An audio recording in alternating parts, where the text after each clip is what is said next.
Simone Eive Gbagbo, candidate à l'élection présidentielle ivoirienne du 25 octobre 2025, présente son projet de société aux citoyens ivoiriens dans un contexte de défis économiques, sociaux et sécuritaires.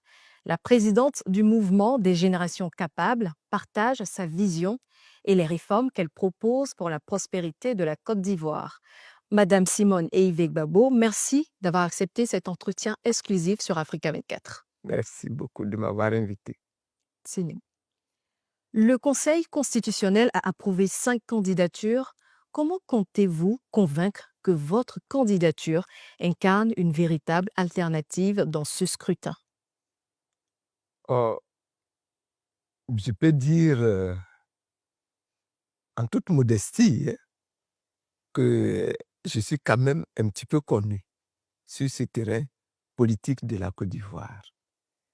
Et les projets que j'ai pour cette nation, c'est des projets qui peuvent et qui doivent intéresser les Ivoiriens. Oui, je pense que je peux compétir et je pense même que je peux gagner. La Côte d'Ivoire est le premier producteur mondial et exportateur de fèves de cacao qui représente plus de 40% des exportations du pays et 20% de son produit intérieur brut. Mais les producteurs ne s'estiment pas assez rémunérés à leur juste valeur, avec un prix d'achat fixé à 1500 francs CFA le kilogramme. Quelle est votre stratégie pour l'amélioration des conditions dans ce secteur? Vous savez, il y a une chose qui est très importante, c'est qu'il faut que nous cessions d'être de simples fournisseurs. Nous produisons du cacao. Nous sommes le premier pays producteur de cacao dans le monde. Nous devons être le premier pays transformateur du cacao dans le monde.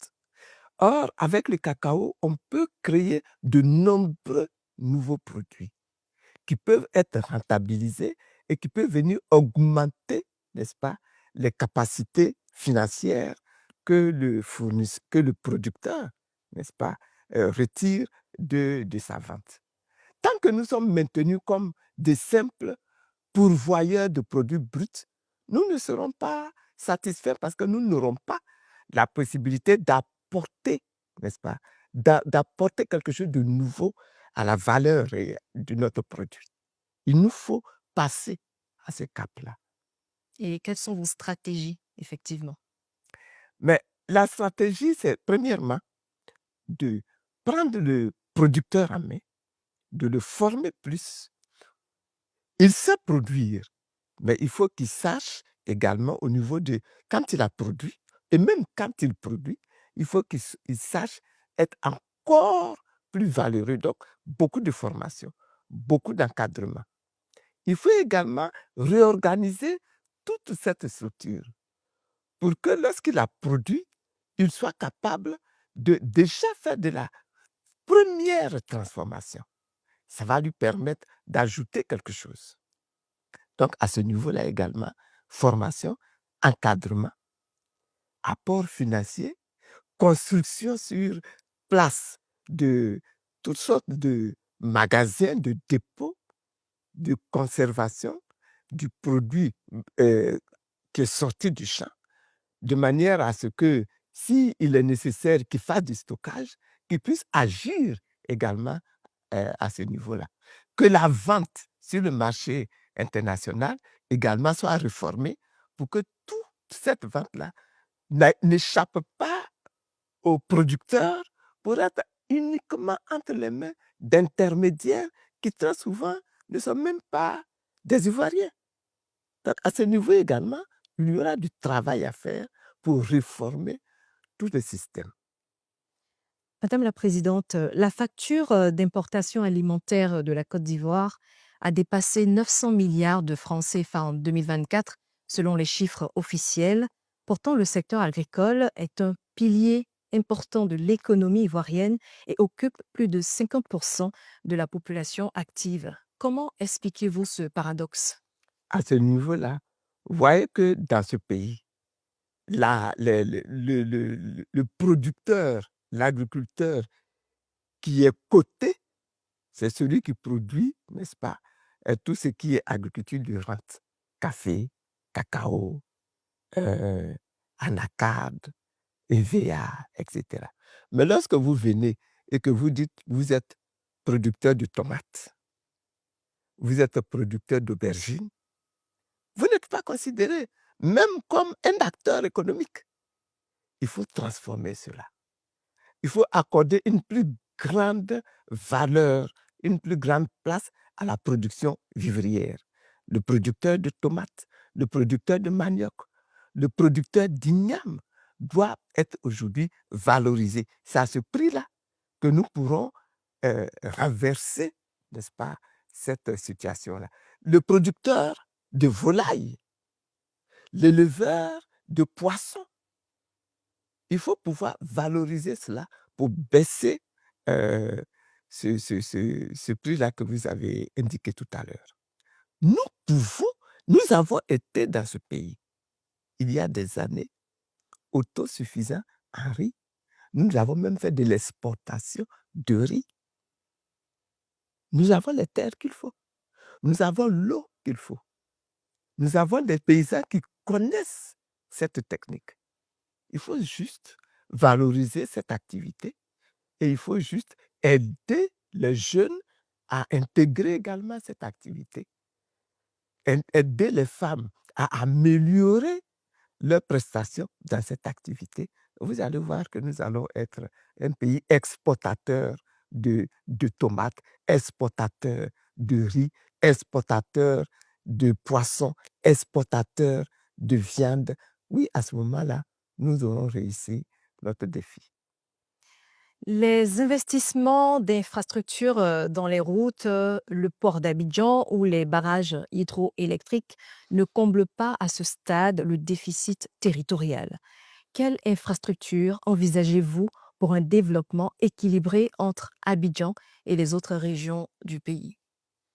Premièrement, au niveau de la production de l'énergie dans notre pays. Nous avons, comme vous avez dit, tout ce qui est infrastructure venu des eaux. Et pourtant, nous avons le soleil dans notre pays. Nous avons le vent dans notre pays. Nous avons la biomasse dans notre pays.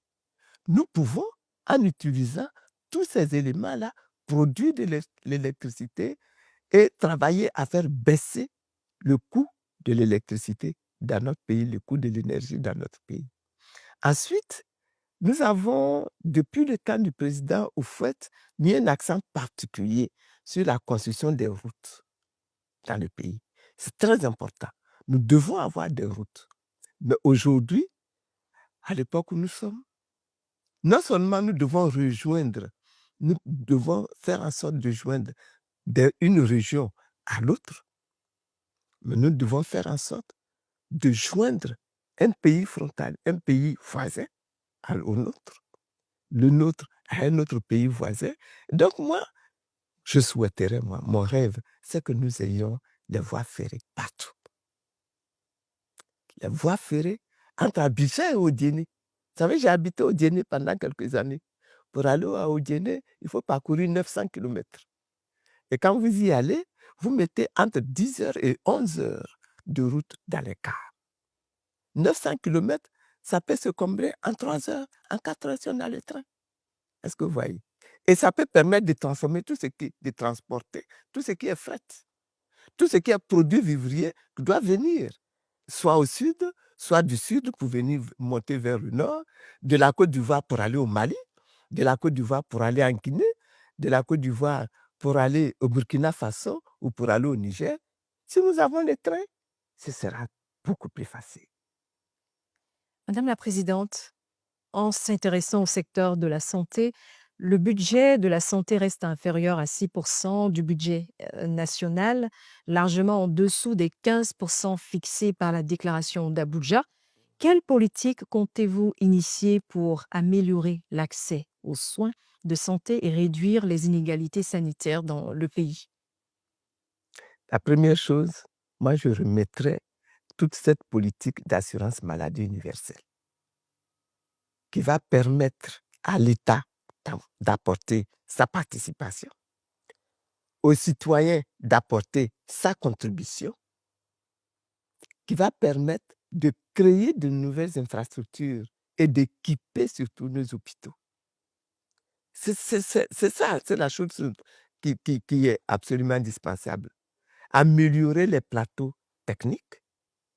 Et puis, vous voyez, là encore, je vous donne un exemple. Lorsque j'étais à Odiéné, on a eu un malade à Odiéné qui souffrait d'insuffisance rénale. On a dû le descendre à Abidjan pour soigner son insuffisance rénale, qui est une maladie d'urgence. Est-ce que vous voyez? Il faut pouvoir équiper le pays région par région, créer de grands pôles sanitaires, région par région, bien équipés, bien complets. Est-ce à dire que les différentes régions ne sont pas suffisamment équipées selon Non, vous? non, non, non. Même Abidjan, à plus forte raison à l'intérieur du pays. Non, il y a encore trop de choses à faire à ce niveau-là. Tous les plateaux techniques sont à améliorer. Vous voyez que récemment, il y a eu même dans les informations une nouvelle disant que certaines structures de l'État venaient de signer des accords avec d'autres pays pour transporter les malades dans d'autres pays. Vous avez entendu ça? Bon, Effectivement. ça signifie que chez nous, l'infrastructure manque, les plateaux techniques manquent. Or, nous avons du personnel très bien formé. Nous avons des médecins très compétents ici, en Côte d'Ivoire. Nous avons du personnel techniquement très compétent. Il y a une année même où il y a eu un temps où les gens quittaient la France pour venir se former, pour venir faire le stage en Côte d'Ivoire. Il faut renouveler cela. Vous accordez dans votre projet de société également une place importante à l'éducation. Selon les données de l'Agence nationale de la statistique, le taux brut de scolarisation au secondaire avoisine 72%. Quel objectif chiffré fixez-vous pour l'éducation nationale dans chaque segment et comment comptez-vous financer les réformes obligatoires dans votre programme pour l'éducation? La première chose que je souhaite faire dans ce pays, c'est de travailler pour que le nombre d'élèves par classe ne dépasse plus 30 par classe. Aujourd'hui, nous en sommes quelquefois à 60 par classe, quelquefois à 70 par classe, quelquefois à 80 par classe. Moi-même, j'ai été enseignante. Et quand j'étais enseignante, professeur au lycée classique, j'avais des classes de 30 à 35 élèves. Et puis, on est passé de 35 à 40 élèves. J'ai démissionné et j'ai quitté l'enseignement secondaire. Ce n'est pas possible de travailler et d'avoir de bons résultats quand vous avez plus de 30 élèves dans une classe. Il faut travailler à cela. Ça signifie quoi? Ça signifie qu'il va falloir former plus d'enseignants. Ça signifie qu'il va falloir construire encore plus d'établissements. Ça signifie cela. Et qu'il va falloir financer cela. Le financement ne reposera pas seulement sur l'État. Quelles sont vos stratégies? Le parent d'élève doit participer. Le parent d'élève doit avoir sa part dans le financement de la formation, n'est-ce pas? Sinon, on ne s'en sort pas. Ce n'est pas la peine de jouer au faux prophète là, on ne s'en sort pas. Mais en même temps, il faut que l'enfant qui est formé soit bien formé. C'est à ce moment-là qu'on rentabilise tout cet investissement-là. Madame la Première Dame, nous allons marquer une courte pause avant d'aborder la question de l'égalité des genres et de sécurité nationale dans la deuxième partie de cet entretien exclusif. On se retrouve juste après la pub. Retour sur ce plateau, bienvenue à ceux qui nous prennent en marche. Vous suivez l'entretien exclusif avec l'ex-première dame, Madame Simone Ehivé Gbagbo, candidate du mouvement des générations capables à l'élection présidentielle du 25 octobre. Madame la Première Dame, les femmes représentent plus de 50% de la population, mais seulement 14% des députés et moins de 10% des maires. Quel engagement précis prenez-vous pour atteindre un minimum de 30% de représentativité, comme le recommande l'Union africaine? Et êtes-vous favorable à une loi de quotas contraignante? Je suis très convaincu que les femmes en Côte d'Ivoire ont un rôle extrêmement important à jouer et qui soit un rôle qualitativement important. Mais je ne suis pas inquiète pour cela, pour les femmes. Parce que quand vous regardez l'histoire de la Côte d'Ivoire, vous verrez que les femmes ont toujours été présentes, fortement présentes dans tous les secteurs, dans le secteur politique, dans le secteur économique, dans le secteur social. Les femmes ont toujours été présentes et très actives. Le problème, c'est que nous avons deux difficultés que nous sommes en train d'ailleurs de dépasser. La première difficulté était d'ordre culturel. On considérait que, bon, les femmes, elles doivent jouer leur rôle, mais elles n'ont pas à intervenir clairement au niveau des prises de décision et de la direction de la société. Donc, au niveau politique, les femmes vont faire tout le travail, mais c'est les hommes qui vont être promis au poste de responsabilité. Aujourd'hui, cette vision-là est en train n'est-ce pas, d'être dépassée. Et il faut continuer de faire le plaidoyer pour que cette vision-là soit totalement dépassée. Deuxième chose, les femmes, à cause justement de cette vision culturelle, n'ont pas été mises à l'école très vite. De sorte que, je vous donne un exemple concret que nous avons eu à vivre lorsque nous démarrions avec le Front populaire ivoirien. Nous avions dû mobiliser la population contre le parti unique. Mais les personnes qui intervenaient sur ce théâtre de combat-là, c'était surtout les femmes. Principalement les femmes, fortement les femmes. Mais les femmes avec lesquelles nous avons travaillé, qui ont accepté d'offrir, n'est-ce pas, leur corps, leur énergie, leur force pour faire bouger la chose, en Côte d'Ivoire, très souvent, elles étaient analphabètes. Fortement engagées sur le terrain politique, mais au moment où il fallait faire la nomination, on ne pouvait pas les nommer. Ce ne sont pas elles qui pouvaient occuper des postes de députés parce qu'elles étaient analphabètes. Ce ne sont pas elles qui pouvaient nommer des postes de directrices dans les services et tout ça, parce que souvent, elles étaient analphabètes. Donc, un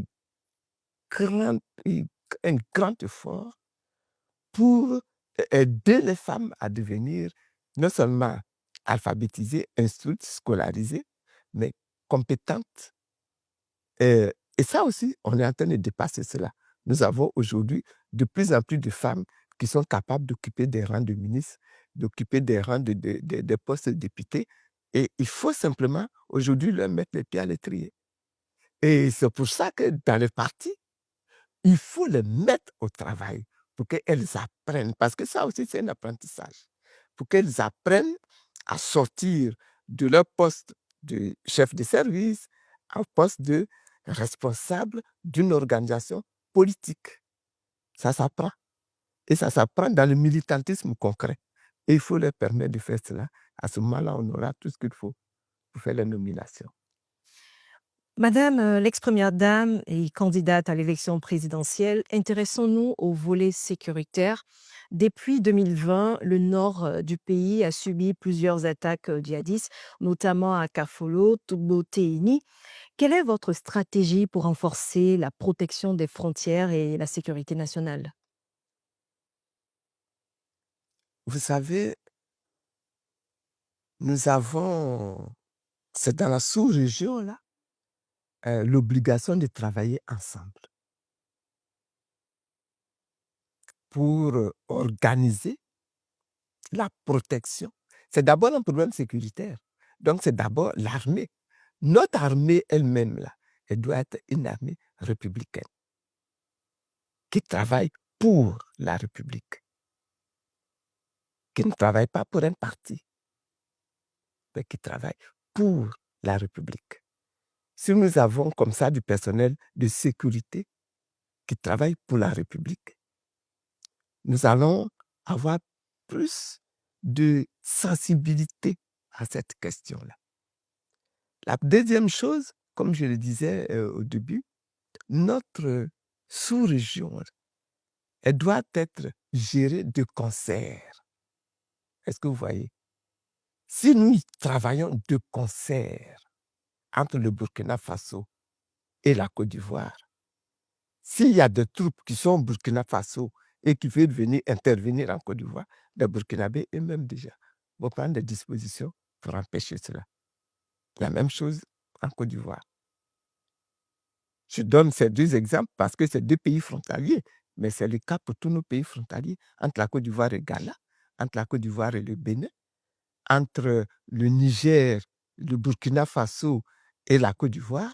Si nous avons une politique, n'est-ce pas, conçue ensemble, un appareil conçu ensemble pour protéger nos peuples, nous pourrons vaincre cette difficulté-là. La Côte d'Ivoire est un acteur central en Afrique de l'Ouest, siège de la Banque africaine de développement et pilier de la CEDEAO, dans un contexte marqué par la rupture entre la CEDEAO et les États du Sahel comprenant notamment le Mali, le Niger et le Burkina Faso. Quelles seraient vos priorités diplomatiques dans la sous-région Afrique de l'Ouest, en Afrique et à l'international? Il me semble qu'il y a quelque chose d'extrêmement important là qu'il faut bâtir ensemble. Je viens d'en parler en ce qui concerne la sécurité, mais c'est valable en ce qui concerne l'économie, c'est valable en ce qui concerne la politique. Comment est-ce que vous voulez qu'on bâtisse une région si nous avons une partie des États qui est opposée à l'autre partie des États? C'est pas possible. Et c'est pour ça que j'estime que si nous devons travailler ensemble, il faut réformer l'esprit même de la CEDEAO. Ça, c'est mon point de vue. Il faut réformer l'esprit de la CEDEAO pour que la CEDEAO soit un instrument nous permettant d'intégrer dans notre sous-région-là nos économies, notre sécurité, notre justice, notre développement social. La CEDEAO doit être un instrument de cela, d'intégration, donc réorienté vers le développement de notre sous-région africaine. Tant qu'on n'a pas cette philosophie-là, on va travailler pour d'autres. Or, aujourd'hui, là, le destin de l'Afrique, c'est de se recentrer sur l'Afrique pour fortifier l'Afrique. Si nous voulons que l'Afrique là, soit prise en considération par les autres continents, il faut que nous-mêmes, nous organisions nous-mêmes, n'est-ce pas, le renforcement de nos capacités. C'est pour ça que dans mon projet, là, j'ai dit, première chose, il faut 3 piliers dans notre vision du développement de la Côte d'Ivoire et de l'Afrique. Le premier pilier, là, c'est la réconciliation. Il faut que nous fassions la réconciliation entre nous, la réconciliation avec tous les États qui nous entourent. Première chose, la réconciliation, la vraie réconciliation. Deuxième chose, la transformation de nos mentalités.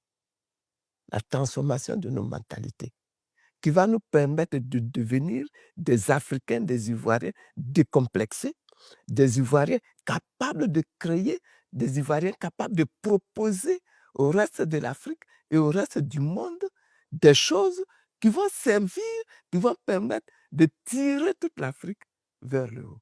Troisièmement, la souveraineté. L'Afrique là, doit se recentrer, doit reconquérir sa souveraineté.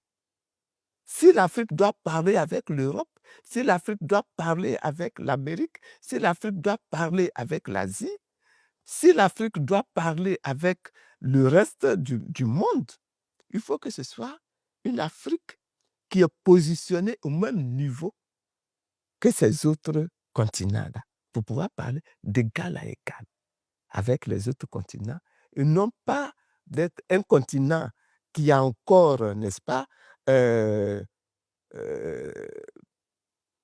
considéré comme un continent qui doit être assisté, mais ça doit être c'est dans nous-mêmes, notre comportement et la transformation de nous-mêmes, notre mentalité, de la vision que nous avons de nous-mêmes, de l'ambition que nous avons pour nous-mêmes aujourd'hui et demain, que nous allons nous rendre respectables et respectés aux yeux des autres. Votre parti, le MGC, est membre de la coalition pour l'alternance pacifique, CAPSI, qui regroupe plusieurs partis d'opposition.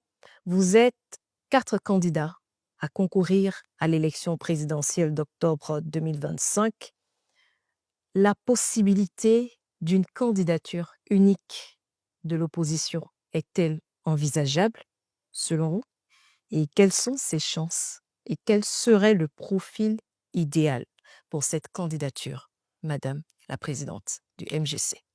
Moi, je n'ai jamais posé le problème en termes de candidature unique de l'opposition. Jamais.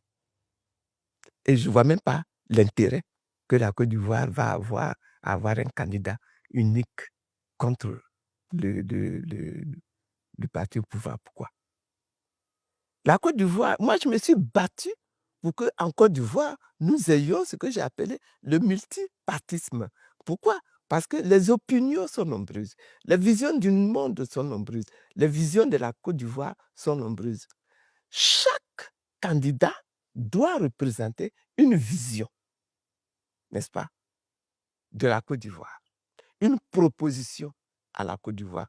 Pourquoi vous voulez que toute l'opposition se rassemble dans une seule proposition, alors que dans l'opposition, vous avez le PDCI qui est de droite, vous avez le MGC qui est de gauche.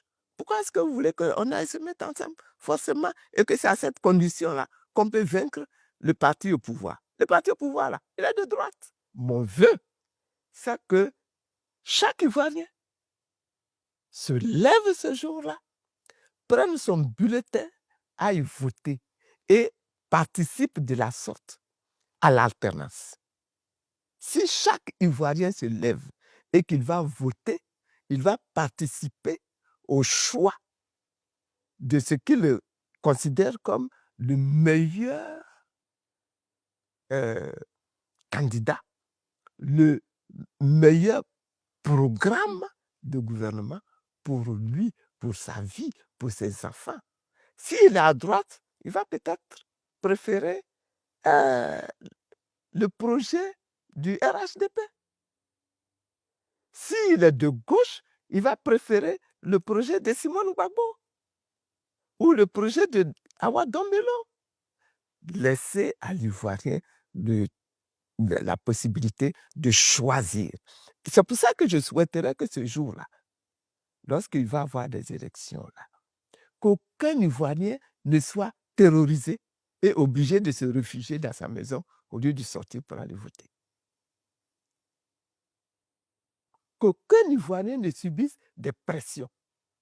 Qu'aucun Ivoirien ne soit acheté pour aller donner une voix qui ne correspond pas à son souhait intérieur. Voilà, moi, ce que je souhaite. Si ça se fait, là, si chaque Ivoirien comprend que là, l'enjeu est extrêmement important et qu'il doit se lever, sortir pour aller voter, je pense que j'ai des chances de gagner.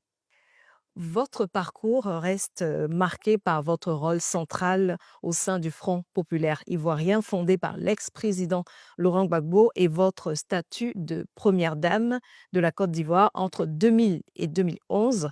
Comment transformez-vous cet héritage en une force politique aujourd'hui? Alors, est-ce que j'ai besoin de transformer cet héritage en une force politique aujourd'hui? Je pense que j'ai été une force politique depuis le début. J'ai participé au combat pour obtenir dans ce pays le multipartisme. C'était à l'époque du parti unique. Et je suis membre fondatrice du Front populaire ivoirien. Mais avant cela, j'ai mené des combats pendant des années dans la clandestinité, dans le syndicalisme, dans les organisations de jeunesse, particulièrement la jeunesse catholique. Et Et je pense que tout cet héritage-là, c'est ce que je suis aujourd'hui.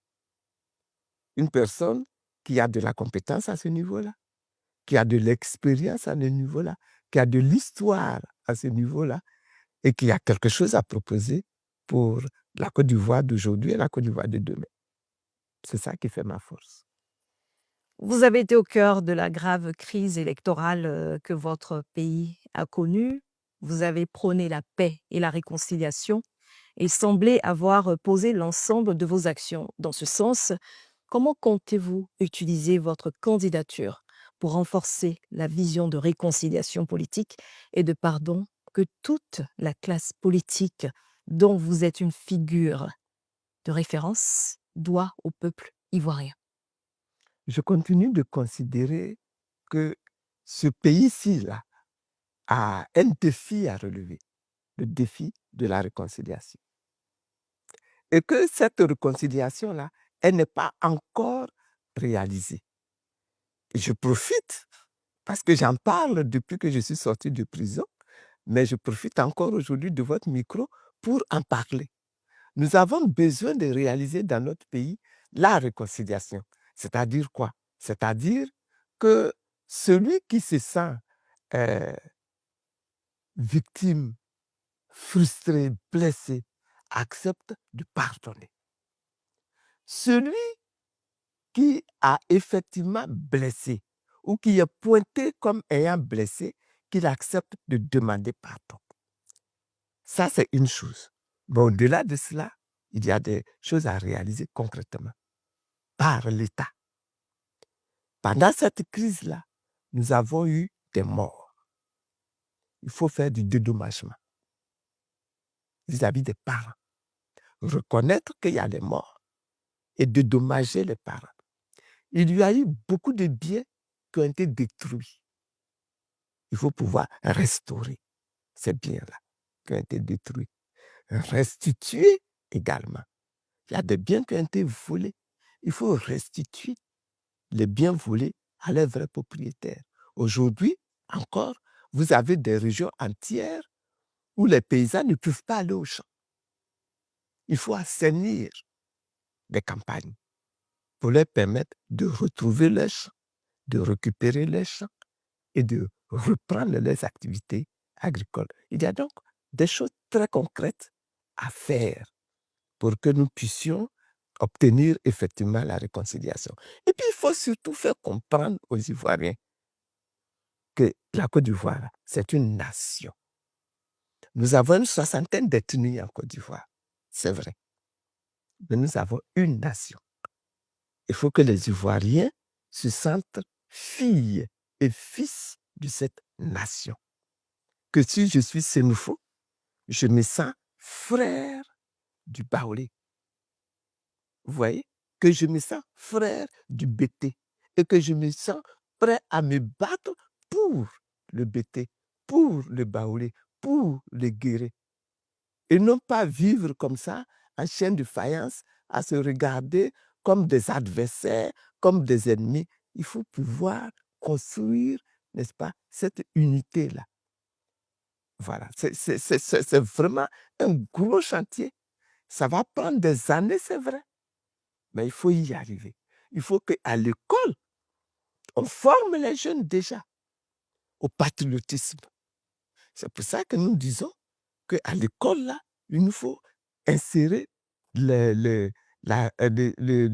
système de, comment j'appelle ça, du service civique qui va permettre aux jeunes, dès le plus jeune âge, à apprendre à aimer la patrie, apprendre à se dévouer pour sa patrie, apprendre à œuvrer pour sa patrie, apprendre à défendre sa patrie, dès le plus jeune âge. Il faut faire cela dans toutes nos écoles. Et il faut aider les jeunes à travailler pour le développement de toute la nation. C'est-à-dire, vous pouvez être de Korogo et puis venir travailler pour construire des écoles à Bassam, des écoles à Boissou, etc. Et être fier d'avoir apporté votre contribution à l'édification n'est-ce pas, de la région, d'Aboissou, etc. Il faut travailler à cela. Il faut bâtir la nation avec les jeunes, avec les citoyens, avec les populations. Madame Simone Eivek-Babo, candidate du mouvement des générations capables à l'élection présidentielle ivoirienne d'octobre 2025. Merci d'avoir répondu aux questions d'Africa 24. Merci beaucoup. Merci. Que Dieu vous bénisse. C'est nous. Merci à tous d'avoir suivi cet entretien. Retrouvez l'intégralité de cet entretien exclusif sur toutes nos plateformes, notamment l'application MyAfrica 24. L'information continue sur Africa 24.